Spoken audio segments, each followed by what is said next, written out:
Dr. Waitley, it's a real pleasure to speak with you here tonight. I remember it's been years since I've used your psychology of winning and studying and training and developing as a coach when I coached Division I college baseball, and then as a coach of entrepreneurs in our financial brokerages we have expanding across the nation. And I remember the first time I read it, or as I kept reading it, things that stood out when you talked about leadership and the concept of empowering others, and how what I sort of put in there, that managers direct and coaches guide and empower. And the difference between, when things go wrong, I did it. When things go right, the team did it. Some timeless principles about leadership and growing others. And I just am curious your perspective in light of today's national, international climates.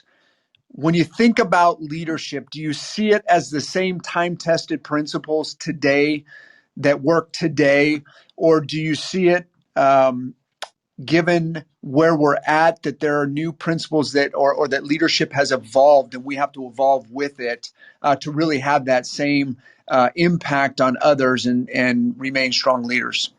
Well, that's really a good question. And, I don't know how qualified I am to talk about it, but naturally I'm coming out of my own paradigm. So let's say I'm coming out of a John Wooden, Don Shula, that kind of coach, a coach that inspires, a coach that teaches fundamentals and then lets his players loose to, in other words, I give them a passion and a direction, and I open the door for them to lead themselves so that I don't have to put the monkey back on my back. So I think leadership has not changed, except that instead of being a military type leader, I think it's better to be an empowerer than an emperor.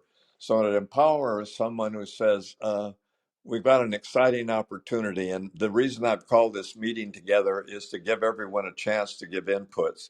And instead of making the presentation and being the one that knows more than everyone, I think the real leader of today needs to be a circular leader who spends more time listening and asking questions than giving directions. And I think it's always been so, because even leaders in the past have been willing to dig their own foxhole, or to be first there to work, or first in and last out. I think setting an example as a role model, a role model has to be someone that you'd like to emulate. In other words, instead of do as I say, let me show you the way by my behavior. So I think even more than in the past, people are watching rather than just listening to the commands of the leader. And so instead of command and control, it's an empower and set free.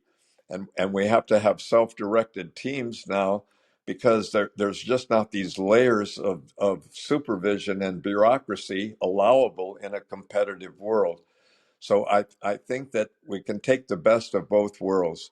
Uh, Individual responsibility for outcomes, trying to teach that as leaders, and trying to give people as much power themselves so they can make decisions that get outcomes, at the same time guiding them by inspiration instead of intimidation, and making it such that when you're dealing with them, they want to follow you rather than feel that they need to play up to you because you're more powerful than they are.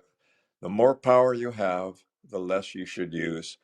And power is definitely like drinking salt water. The more you drink, the thirstier you get. So there's this unfortunate thing where the more powerful you are, the more powerful that you want, and you try to keep the power. But a really good leader does exactly what you say, empowers team members to be as powerful as they can become in their own version of what the company or corporate team policy is. And John Wooden and Don Shula, who I both worked with, are examples of coaches. Well, even Paul Bear Bryant from Alabama, before the current, he said, if anything goes wrong, I did it. If anything goes great, we did it. And and if anything is really great, you did it.